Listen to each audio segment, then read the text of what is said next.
Hello student, welcome back to my new video. इस वीडियो में मैं आप सबको दशमलव वालों को भिन्न में कैसे बदले, यानी कि दशमलव वाली संख्या को भिन्न में कैसे बदले मैं बताने वाला हूं, जो कि आपके लिए काफी महत्वपूर्ण है। तो आइए हम लोग वीडियो को स्टार्ट कर देते हैं। देखिए, सबसे पहला क्वेश्चन ये दिया गया आपका कि 0.5 इसको हम लोग कैसे भिन्न में बदलेंगे। तो सबसे पहले जो आपको दिया रहेगा उसको आपको लिखना होगा 0.5 को। ठीक है। अब देखेंगे हम लोग यहाँ पे कि दशमलव के बाद कितनी अंक आ रहा है, यानी कि दशमलव के बाद कितनी अंक इधर है। तो दशमलव के बाद आपका एक अंक है, तो क्या करेंगे, ऊपर और नीचे से हम लोग 10 से गुणा और भाग कर देंगे। 10 से गुणा और भाग कर देंगे, यानी कि 10 से ऊपर गुणा करेंगे और 10 से नीचे भाग करेंगे। अब हम लोग जब 10 से 0.5 में गुणा करेंगे ना, तो केवल ये आपका 5 हो जाएगा और बट्टे ये 10 हो जाएगा। ठीक है ना। कैसे, जब हम 10 से गुणा करेंगे किसमें, 0.5 में, तो ये आपका हो जाएगा यहाँ पे 5 और जो नीचे आपका 10 है वो 10 का ही 10 ही रहेगा। अब इसको हम लोग काट लेंगे। 5 एकम में 5, 5 दूना 10, यानी आपका जो फाइनल आंसर आएगा 1/2, यही क्या हो जाएगा, आपका आंसर हो जाएगा। ठीक है ना। अब देखिए एक और अगला क्वेश्चन ले लेते हैं आपके लिए। यहां दिया गया है आपका कि 0.25, क्या दिया गया है, 0.25। तो क्या करेंगे, इसको वैसे ही लिखेंगे 0.25। अब हम लोग देखेंगे कि दशमलव के बाद कितनी अंक है। तो दशमलव के बाद 2 अंक है, तो क्या करेंगे, आप लोग यहाँ पे 1 लिख के 2 जीरो, यानी कि 100 से क्या करेंगे, ऊपर और नीचे गुणा और हम लोग भाग कर देंगे। जब हम लोग 100 से गुणा और भाग कर देंगे तो ऐसा हो जाएगा।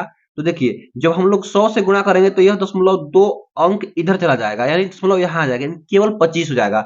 यानी जब भी हम 0.25 में 100 से गुणा करेंगे तो केवल आपका ये 25 हो जाएगा और बट्टे में आपका 100 है, तो ये आपका 100 का 100 ही रहेगा। फिर इसको हम काट लेंगे, 25 से कम है 25, अब 25 चौको आपका ये 100, तो आपका फाइनल आंसर 1/4 यही आंसर हो जाएगा। ठीक है ना, ऐसे कर सकते हैं। आइए एक दो और क्वेश्चन ले लेते हैं जो कि काफी महत्वपूर्ण है। अब ये देखिएगा, ये जो क्वेश्चन दिया गया है, यहाँ कर रहा है कि 0.125, तो क्या करेंगे, वैसे ही करेंगे, लिखेंगे हल। ठीक है ना, लिखेंगे हल। क्या हो जाएगा आपका 0.125 और क्या करेंगे, अब देखें कि दशमलव के बाद कितनी अंक है। दशमलव के बाद 1 2 3 अंक है, तो क्या करेंगे, हम लोग 1 लगा करके 3 जीरो, यानी कि हम लोग 1000 से ऊपर नीचे गुणा और भाग कर देंगे, यानी अंश और हर में हम लोग गुणा और भाग कर देंगे।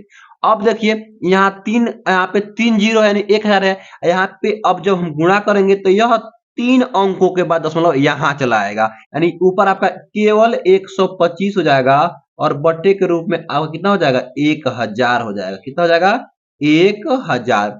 अब इसको हम लोग 25 से काट सकते हैं या 5 से भी काट सकते हैं। चलिए 25 से काटते हैं। 25 से 25 आपका 125 हो जाएगा और 25 चौको 100, यानी कि आपका ये 40 बार में कट जाएगा। फिर हम लोग 5 से काटेंगे, 5 का 5 और 5 बटे आपका 40, यानी आपका जो फाइनल आंसर आएगा वह 1/8। तो यही आपका क्या हो जाएगा, आंसर हो जाएगा। यानी कि जो दशमलव वाली संख्या थी वह बट्टे के रूप में हो गया, यानी कि भिन्न के रूप में हो गया। आइए एक और क्वेश्चन देख लेते हैं। ये क्वेश्चन देख लीजिएगा, यहाँ पे काफी महत्वपूर्ण ये क्वेश्चन दिया गया है। कह रहा है कि 0.015, तो इधर जितना भी जीरो लगा है उससे हमको कुछ मतलब नहीं है, बस हमको देखना है कि दशमलव के बाद कितनी अंक है। दशमलव के बाद आपका 2 अंक दिया गया है, तो क्या करेंगे, गुणा और भाग, अंश और हर में 100 से गुणा और हम लोग 100 से भाग कर देंगे। ठीक है ना। जब हम 100 से गुणा करेंगे तो यह आपका जाएगा 2 अंकों के बाद, तो यहाँ आ जाएगा। तो ऊपर आपका केवल 15 हो जाएगा और नीचे आपका 100 का 100 ही रहेगा। ठीक है ना। अब काटेंगे 5 से, 5 तिहाई 15 और यहाँ पे 20 बच्चे 100 हो जाएगा। ठीक है ना। तो आपका ये फाइनल आंसर आएगा 3/20 और यही क्या हो जाएगा, आपका आंसर हो जाएगा। यानी कि यह दशमलव वाली संख्या आपका बट्टे में यानी कि भिन्न में यह हो गया। ठीक है ना। तो ऐसे आप लोग आराम से दशमलव वाली संख्या को आप लोग भिन्न में कर सकते हैं। ध्यान रहे कि दशमलव के बाद जितना अंक है ना, उतना आगे एक के आगे जीरो लगा देंगे और उतना ही अंक से गुणा और भाग कर देंगे। मान लेते हैं, देखिएगा यहाँ पे 0.1 2 3 4 5 इधर दिया गया है। इसको हम करना है किस में, भिन्न में करना है। तो क्या कीजिएगा, आप लोग देखेंगे दशमलव के बाद कितना अंक है, 1 2 3 4 5 अंक है। क्या करेंगे, यहाँ पे गुणा करेंगे, एक लगाएंगे और 5 को जीरो से क्या कर देंगे हम लोग, यहाँ पे गुणा और भाग कर देंगे, गुणा और भाग कर देंगे ऐसे। अब जब यह दशमलव यहाँ दिया गया है ना, तो यह दशमलव 5 अंकों के बाद जब गुणा करेंगे तो यहाँ पे आ जाएगा, यानी ये हो जाएगा 1 2 3 4 5 और बटे ये नीचे वाला जो है आपका ये हो जाएगा 5 जीरो। और इसको हम लोग काट सकते हैं, यही आपका आंसर हो जाएगा। काट लीजिएगा जैसे हम काटे हैं, ठीक है ना। तो इस तरीके से आप लोग कर लेंगे, यानी कि दशमलव के बाद जितना अंक रहेगा उतना एक लगा के जीरो लगाएंगे और ऊपर और नीचे गुणा और भाग कर देंगे। तो ऐसे आप लोग भिन्न में कर सकते हैं, दशमलव वाली संख्या को भिन्न में हम कर सकते हैं। तो आई होप, मैं आशा करता हूं कि आप लोगों को यह वीडियो बहुत ही अच्छा लगा होगा। अगर वीडियो अच्छा लगा है तो वीडियो को लाइक कर दीजिए और आप लोग चैनल पे नए हैं तो चैनल को सब्सक्राइब कर लीजिए, ताकि ऐसा वीडियो आप लोगों को हमेशा मिलता रहे। Thank you for watching this video.